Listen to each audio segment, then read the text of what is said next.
Happy day. Welcome to stock insights. இன்னைக்கு June 11ஆம் தேதி. எஸ்டர்டே வந்த சில இம்பார்ட்டன்ட் நியூஸ் பத்தி டீடைல்டா பார்க்கலாம். லென்ஸ்கார்ட்ல ஸ்டேக் சேல் சொல்லியிருக்காங்க. இன்னைக்கு நடக்க இருக்கலாம்னு சொல்லியிருக்காங்க. ADIA பேக்டு பிளாட்டினம் ஜாஸ்மின் 2018 ட்ரஸ்ட்ன்றவங்க 2.3% ஸ்டேக் லென்ஸ்கார்ட்ல செல் பண்ண போறதா சொல்லியிருக்காங்க. டீலோட வேல்யூ 1944 crore. என்ன shares to be sold at 486 per ஷேர்னு சொல்லியிருக்காங்க. ஸோ இது எக்ஸிஸ்டிங் இன்வெஸ்டர் தான் செல் பண்றாங்க. ஸோ இதுக்கப்புறம் நெக்ஸ்ட் 90 டேஸ்க்கு அவங்க எந்த ஷேர்ஸும் செல் பண்ண முடியாது. ரீசெண்டா தான் சாஃப்ட் பேங்க் இதுல ஸ்டேக் சேல் பண்ணாங்க. ஜி என்டர்டைன்மெண்ட் என்டர்பிரைசஸ் சைன் பண்ணியிருக்காங்க மோர் தென் 12 அட்வர்டைசர்ஸ்க்கு. So especially for FIFA world cup 2026. So Indian time படி பார்த்தா இந்த ஃபிஃபா வேர்ல்ட் கப் ஜூன் 12ஆம் தேதி அதிகாலையில 12:30 மணிக்கு சொல்லியிருக்காங்க. இதுல நிறைய மேஜர் பிராண்ட்ஸ் இன்க்ளூட் ஆயிருக்கு. ஸோ அதுல ஒன்று மஹிந்திரா அண்ட் மஹிந்திராவும் கூட. அதுக்கிடையில yesterday June 10 board of directors approval கொடுத்திருக்காங்க ஃபண்ட் ரைசிங்க்கு. மினிமம் 2300 crore பண்ணலாம்னு சொல்லியிருக்காங்க. இது 1 hour மோர் ட்ரென்ச்சஸ்ல வரும்னு சொல்லியிருக்காங்க. ஸோ தொடர்ந்து ஜீல் இதுக்காக எப்படி ட்ரேட் ஆகுதுன்னு பொறுத்திருந்து தான் பார்க்கணும். இந்தியா அண்ட் யூஎஸ் ட்ரேட் டீல்ல சில இன்வெஸ்டிகேஷன் போயிட்டு இருக்குன்னு நம்ம பார்த்துருந்தோம். அந்த அண்டர் த செக்ஷன் 301க்கு கீழே என்ன சொல்லியிருக்காங்கன்னா, இந்தியா ரொம்ப அதிகமா ப்ரொடியூஸ் பண்றாங்க steel and textile products. So unfair support, அதாவது இண்டஸ்ட்ரீஸ்க்கு ஒரு அன்ஃபேர் சப்போர்ட் கொடுத்து தான் அதை ப்ரொடியூஸ் பண்றதா சொல்லியிருக்காங்க. இந்தியா இதை ரிஜெக்ட் பண்ணிருக்கு இந்த அலிகேஷன்ஸை. India additional trade secretary Amitabh Kumar என்ன சொல்லியிருக்காங்கன்னா, நாங்கள் எக்ஸஸ் ப்ரொடக்ஷன் பண்ணல. ஸோ உங்களுக்கு இங்கே ஹியூஜ் பாப்புலேஷன் இருக்கிறதுனால அப்படி தெரியலாம். பட் ஆனால் 1% பேசிஸ் நீங்கள் பார்த்தீங்கன்னா இந்தியாவுடைய steel and textile production so நிறைய டெவலப் கண்ட்ரீஸோட கம்பேர் பண்ணும்போது கம்மியாக தான் இருக்கு.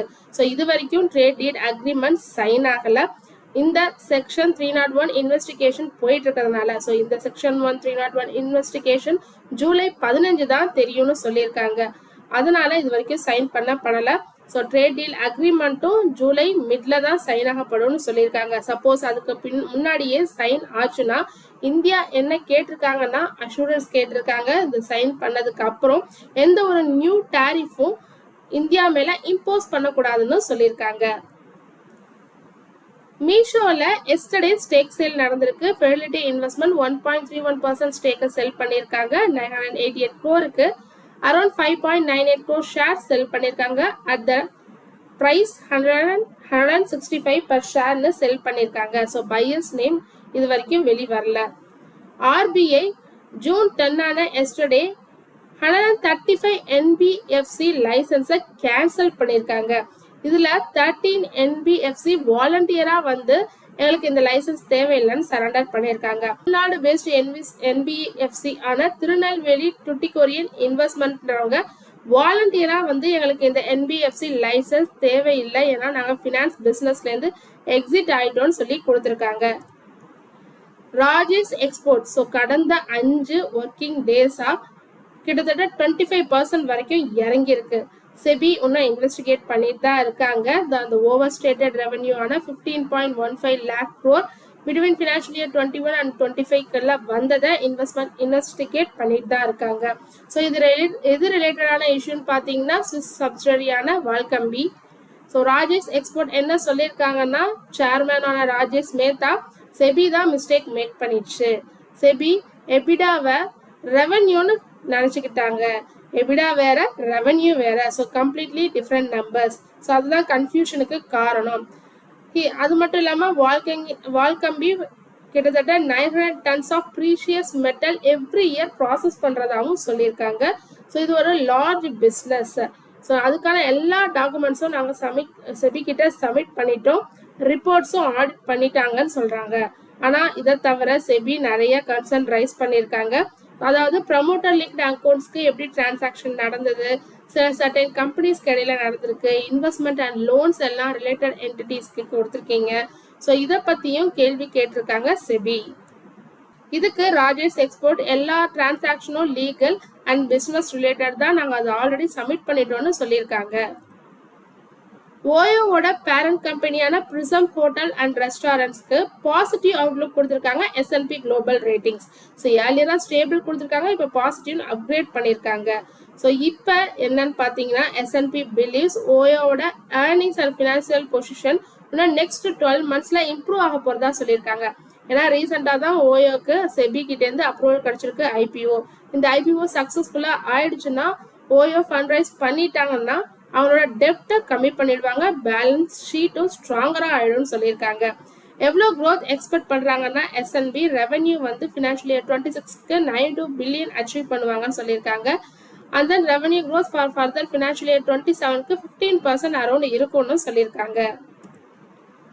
அல்ட்ராடெக் சிமெண்ட் ஒரு அக்ரிமெண்ட் சைன் பண்ணியிருக்காங்க. பை பண்ண போகிறதா 13.99% stake in FPEL service private limited. So இதில் ஒரு மைனாரிட்டி ஷேர் ஹோல்டர் தான் இருக்க போகிறாங்க அல்ட்ராடெக் சிமெண்ட். ஸோ எதுக்காக சைன் பண்ணியிருக்காங்கன்னா எனர்ஜி சப்ளை அக்ரிமெண்ட் போட்டிருக்காங்க, share subscription and share holders அக்ரிமெண்ட்டும் சைன் பண்ணியிருக்காங்க. ஸோ அல்ட்ராடெக் இது எதுக்கு பண்ணுறாங்கன்னா அவங்களுக்கு தேவையான ஒரு ரிலையபிள் பவர் எனர்ஜி சப்ளை தேவைப்படும் ஆப்ரேஷனுக்கு. ஸோ அது செக்யூர் பண்ணுறதுக்காக பண்ணியிருக்கிறதா சொல்லியிருக்காங்க. இது மூலமா லாங் டேர்முக்கு அவங்களோட எனர்ஜி காஸ்ட்டை ரெடியூஸ் பண்ண முடியும்னு சொல்லியிருக்காங்க. ரெனியூபிள் அண்ட் கிரீன் எனர்ஜி கோல்ஸ்க்கும் சப்போர்ட் பண்ண முடியும்னு சொல்லியிருக்காங்க. IOCL கெமிக்கல்ஸ் அண்ட் ஃபார்மாசூட்டிகல்ஸ்ல ஒரு மைனர் ஃபயர் ஆக்சிடென்ட் நடந்திருக்கு ஜாப்ல. ஸோ 9th ஜூனே நடந்திருக்கு அரௌண்ட் 9:50 PM-க்கு. ஸோ என்ன சொல்லியிருக்காங்கன்னா எந்த ஒரு இன்ஜுரிஸும் இல்லை, சீக்கிரமா எமர்ஜென்சி டீமை கூப்பிட்டு நாங்கள் கண்ட்ரோல் பண்ணிட்டோம். ஸோ எந்த ஒரு டேமேஜும் இல்லை பிளான்ட்டுக்கு, எக்யூப்மெண்ட் ஆர் ப்ராப்பர்ட்டி, எல்லா மேனுஃபேக்சரிங் யூனிட்ஸும் நார்மலாக ஆப்ரேட் ஆகிட்டு இருக்கிறதா சொல்லியிருக்காங்க.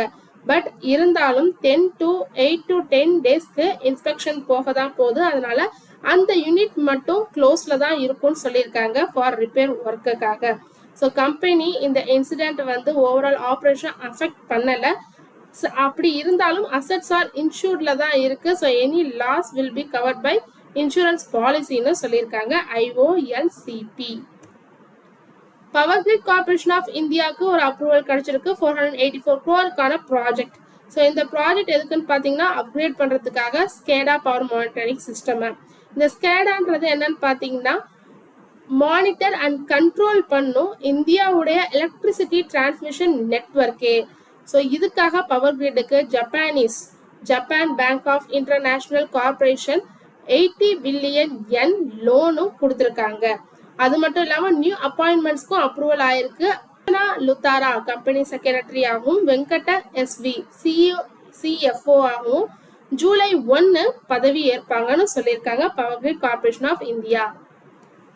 வாஸ்கான் இன்ஜினியர்ஸ் பூனே பேஸ்ட் கன்ஸ்ட்ரக்ஷன் கம்பெனிக்கு ஒரு ஆர்டர் கிடைச்சிருக்கு 347.43 crore order central public works department கிட்டேருந்து கவுஹாத்தி டிவிஷன்லேருந்து கிடைச்சிருக்கு.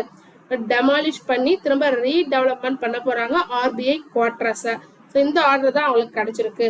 கிறிஸ்டல் இன்டெகிரேட்டட் சர்வீசஸ்க்கும் எஸ்டர்டே June 10 என்ன சொல்லியிருக்காங்கன்னா 24.38 crore ஒரு ஆர்டர் கிடைச்சிருக்கு. Facility management services in New டெல்லியில ப்ரொவைட் பண்றதுக்கான ஒரு ஆர்டர் கிடைச்சிருக்கிறதா சொல்லியிருக்காங்க.